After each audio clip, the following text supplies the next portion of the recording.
অংগনবাদী কৰ্মী সহায়িকা মিনি কৰ্মীসকলৰ দৰমহাৰ খবৰ। অসম চৰকাৰে ইতিমধ্যে কৰ্মী সহায়িকাসকলৰ দৰমহা বৃদ্ধি ঘোষণা কৰিছে। কিন্তু আলোচনা হৈছিল কি আৰু পালে কি অংগনবাদী কৰ্মী সহায়িকাসকলে?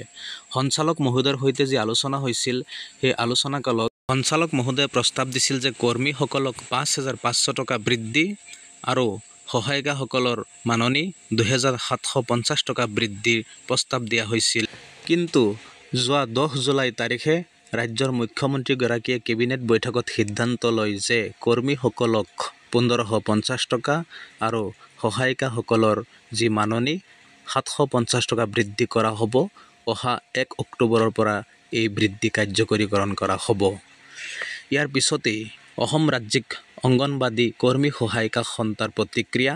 চৰকাৰে যাতে শীঘ্ৰে বিবেচনা কৰে, মাননিৰ সলনি মজুৰি দিয়ে যাতে ৰাজ্য চৰকাৰে মহিলাসকলৰ কাৰণে যি আঁচনি ঘোষণা কৰিছে, সেই আঁচনিসমূহৰ পৰা বঞ্চিত হৈছে অংগনবাদী কৰ্মী সহায়িকাসকল।